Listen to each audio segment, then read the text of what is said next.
Senator Tom Cotton, Republican from Arkansas, a member of the Judiciary, Armed Services, and Intelligence Committees. Senator, good to see you. Mitch McConnell got 16 Republicans on board to pass this enrichment bill for semiconductor companies. Did he get duped by Joe Manchin, or is Joe Manchin a con artist? Dagan, good morning. It's good to be on with you. No, I wouldn't say Mitch McConnell did, but the bill sponsors of this bill did, in fact, proceed on the condition that the Democrats weren't going to try to pass another $1 trillion tax and spend bill. So I would invite those bill sponsors of that semiconductor bill to join me today in calling on every single House Republican to vote no.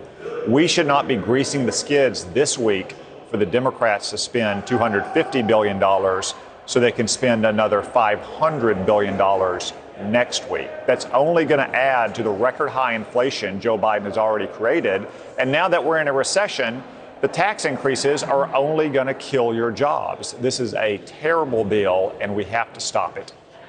Reading through this proposed spending bill from Schumer and Manchin, Senator, it looks like, as the bills always do, that the tax increases won't raise nearly the amount of money that they do, and the spending will be in perpetuity.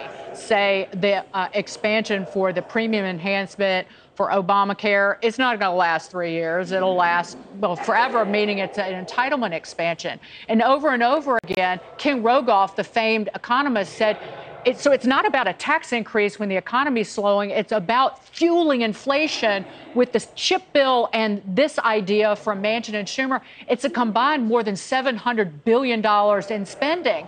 You are making the Federal Reserve's job, or they are, so much harder, and could lead to real financial economic calamity and Armageddon if the Democrats don't stop spending. Yeah, Dagan, this bill is going to fuel even more inflation. It's not going to fight inflation, no matter what Joe Manchin says. And it's going to kill jobs by raising taxes on businesses. And by the way, those taxes will also fuel more inflation because businesses will pass tax hikes along to consumers. The last thing we should be doing is putting another $1 trillion tax and spend bill into an economy that has both record high inflation and a recession. That is something that only Joe Biden could have accomplished. But remember, the geniuses that gave us record high inflation during recession are also the geniuses that planned the disastrous withdrawal from Afghanistan last year. The Manchin-Schumer spending bill, do you have any idea where Senator Democrat Kyrsten Sinema stands on it? I do not, Dagan. I know that she's opposed many tax increases in the past, and frankly, she's been a much stronger voice against the crazed radicals in the Democratic Party than Joe Manchin has ever been. So I'll wait with the rest of the senators and see where Senator Sinema comes out. But frankly, no senator, Democrat or Republican, should be adding another $1 trillion tax and spend bill into an economy that has both record inflation and a recession. But can you explain then those 17 Republicans who signed on and voted yay? I think even Bernie Sanders voted no, nay, nada, niente on the chip bill. But the 17 Republicans who voted for it, Senator, this is an industry that is a high margin, lucrative business that is loaded with money. And they just spent another, it's like close to $300 billion, $280 billion on it. What's their reasoning? Well, Dagan, I think they're trying to get at a genuine problem, which is the threat to supply chains, especially China's threat to semiconductor supply chains. I didn't think this bill approached it in the right way or had enough guardrails to prevent the Chinese stealing our innovation or to keep these companies from doing business with China. But putting aside the merits of the bill, a condition of this bill, according to its sponsors, was the fact that the Democrats were not going to pass another $1 trillion tax and spend bill. So that's changed in the last 24 hours. So I would invite the bill sponsors again to join me in urging every House Republican to oppose this bill today.